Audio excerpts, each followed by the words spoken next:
Let's welcome our panelists. So we have Masako Kodama, Category Manager for Productivity and Collaboration in our Commercial Marketplace team, James Kay, Senior Product Manager in Teams Engineering, and finally David Starr, Principal Software Engineer in our Commercial Marketplace Service team, and the creator of the Mastering the Marketplace training. Welcome, everyone. Thank you for having us. First question. Hey, how you doing? So I have the first question for you, Masako. What kind of resources are available for people who wants to build Teams apps for the Teams App Store? Yeah, there's a lot, but I'm just going to focus on three things. One is Microsoft's 365 ISV Benefit Program. If you're interested on creating a Teams app and you wanted to monetize it, this is the must, and it is free to join.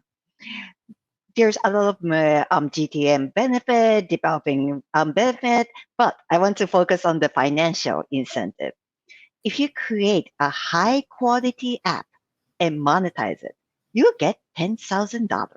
And if your app get $25,000 of yourself, you get another $10,000. So get this $20,000 right now, sign up, and then create and go. That's number one. Nina talked about the ISV benefit program. This is going to be great for anyone who wanted to do marketplace and play. Maybe you wanted to create an Azure app. This is going to be a program for you. But right now it is at the preview. So I would love you to join the Marketplace Summit, which is going to be November 15th, because we are going to announce about the enhancement of ISV Success Program. So 3 things. And James, thank you for posting the links. That's great. Thanks so much, Masako. I think this next question might be appropriate for James. Once the Teams app is built, what's involved in getting it into the App Store? That's a great question. So first, kudos to everybody who's here and learning more about how to build a Teams app, as well as how to monetize it. So building the Teams app is going to be the very first thing that you do in order to get where you are today. As you look to publish your Teams app, you're going to do that through Partner Center, which is also the same place that you're going to create what we call a transactable SaaS offer. And when you do so, you're essentially creating your transactable SaaS offer, and then inside of your offer, you have an opportunity to link it to an app or an Office app. And in this case, you choose to want to link your SaaS app with your Teams app, or your SaaS offering with your Teams app together. Now, what that's going to do is it's going to have your app appear on AppSource, such that if someone were to ever search for your Teams app, they're going to see the plans and pricing that are available for it, which is great. You don't want them just to find a Teams app, and then somewhere in the middle of the ether is your plans and pricing. We want to link them together first and foremost. Then the second step required in order to get your Teams app to show up in the Teams App Store, as well as the Teams Admin Center, with not just an add button, but also a buy a subscription button, requires you to update your Teams app manifest. And inside the app manifest, it's going to show an opportunity for you to provide your offer and your publisher IDs. You can do this directly in the app manifest, or as Bob mentioned earlier, the Teams developer portal actually can walk you through this specifically. And so there's a lot of great materials that are out there, and I'll just drop one right now. It's actually the Teams Monetize Technical Guide, walks you through each of the steps that I provided here right now. And so the first and foremost, download that guide at aka.ms/TMTG. And as Mina mentioned, we're looking forward to seeing your apps in the App Store, and I'm looking forward to seeing them with the buy button next to them. So thank you all for joining us today. Thank you, James. Okay, so my next question is for David. So Microsoft is providing an e-commerce engine. How do applications integrate with that, David? Well, really, we're focused on the SaaS applications that have been mentioned several times by Bob and by James. And that is sort of your billable mechanism, if you will, for monetizing or charging for your Teams application. And the commerce engine that underlies that is an integration with the Microsoft Commercial Marketplace. And the ways of integrating are that you can charge flat rate, or you can charge per user, And those billing mechanisms are present in SaaS applications. So again, the Teams app just sort of wraps that SaaS application, which is the monetizable, the billing component, if you will. So the chat I saw had a couple of links that came out to what we call our SaaS Accelerator. And that SaaS Accelerator can help you get onboarded with a complete SaaS application in 20 minutes or less. And if you don't want to implement your own SaaS implementation or your own SaaS solution, this is a great way to get started really quickly. So I would just point that out. And that really is the whole billable application story, I think. James, did you have anything to add to that? No, it did a great job.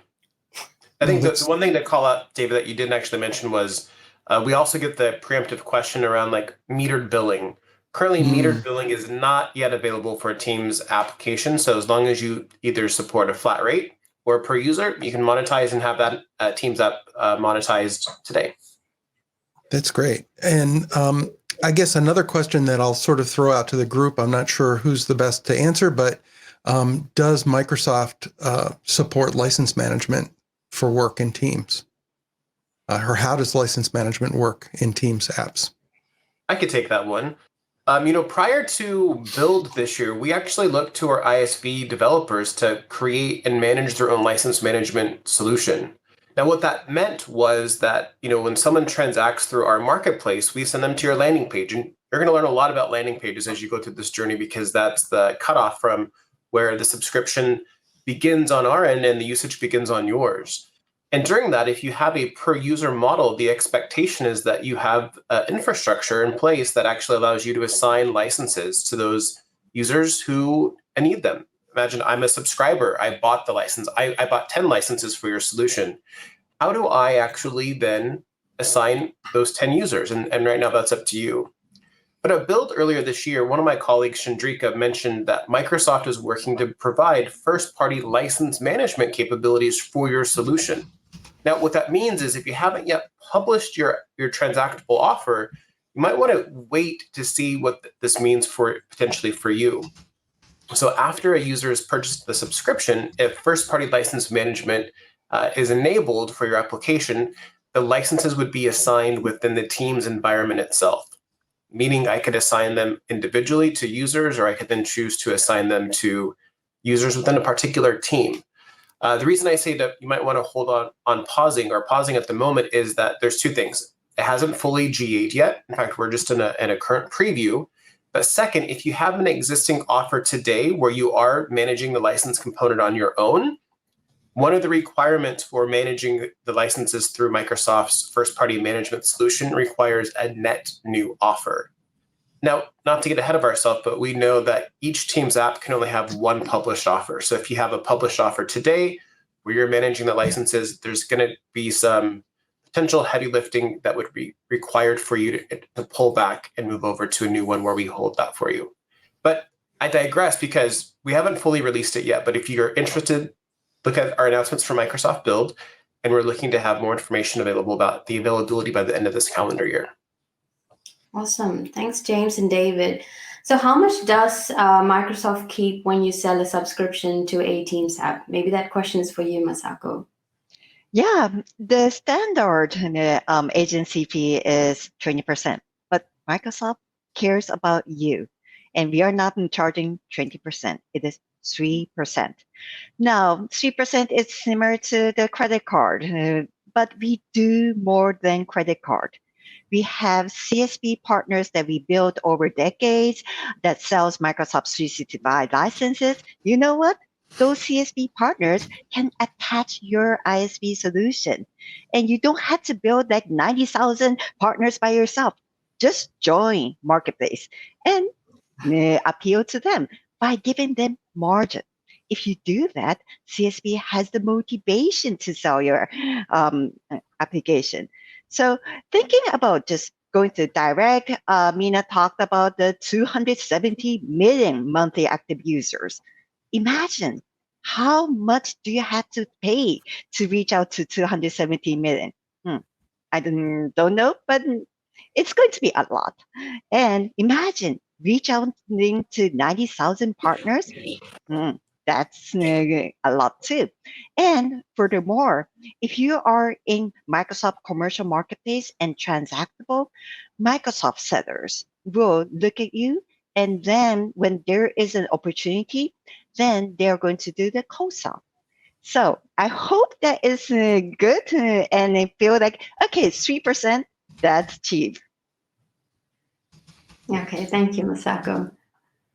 It's great. And can I answer one of the questions that we had from please the just audience? go directly, please. Yeah, there was a question about like, hey, ISV Success Program, we are in West Indies. Like, when can I join? Yeah, you're correct. Right now, ISV Success Program is in the preview mode, but it is going to GA very soon, and we are going to announce on November 15th at Marketplace Summit. So I hope you will join that Marketplace Summit, because we will talk about our current state, our future vision, and what you can do today, and the roadmap for the future. And I'll be doing the Q&A as well. So if you want to meet me, please come. That's great. I mean, another question that came in was, what would you say are the advantages of using Teams monetization, or really commercial marketplace monetization, over something like Stripe? Yeah, Stripe is a good mechanism, and anyone can do that. However, Stripe is a mechanism to transact. What I explained about the marketplace is it's more than transaction. It's like CSP connection 90,000.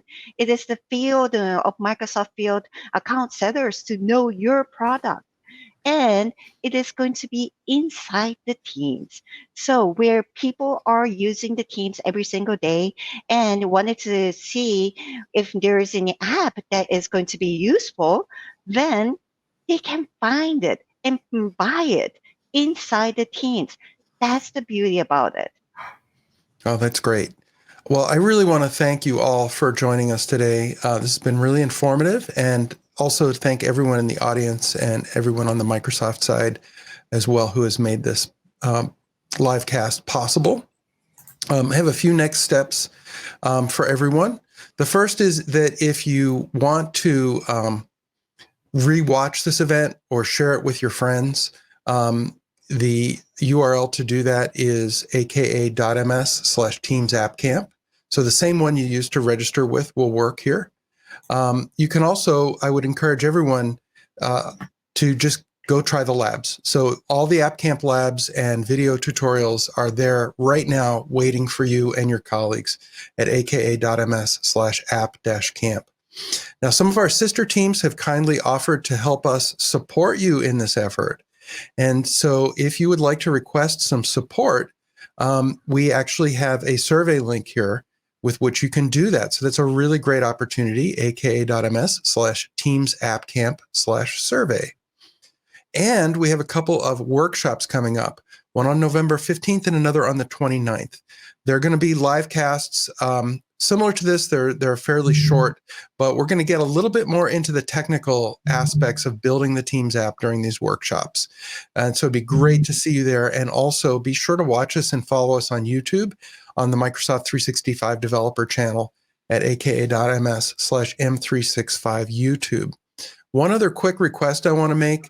We're trying to measure people completing these labs. And we're also trying to respect privacy rules and not gather anyone's personal information as we do that. So we put this little button at the bottom of each lab. And it's fairly, Robbie, this is the extent of my artistic capability, is this giant button. But if you click it, it will just give us a counter, not any information about you personally, that somebody completed the lab. If you would be kind enough, it doesn't even really look like a button. What do you think? It's hard to miss. It's so This cute. giant brown rectangle Maybe I'll make it look more like a button. Is how we're measuring our success and trying to continue to invest in this program. So, if you would be kind enough to, when you complete each lab, smash that button as well as subscribing and liking the YouTube channel, that would be really, really helpful. And so I think that's about it. I really appreciate everyone coming. Thank you so much, Rabia. Thank you for joining. All I'm right. gonna go back to sleep. We'll see y'all later. See ya. Bye.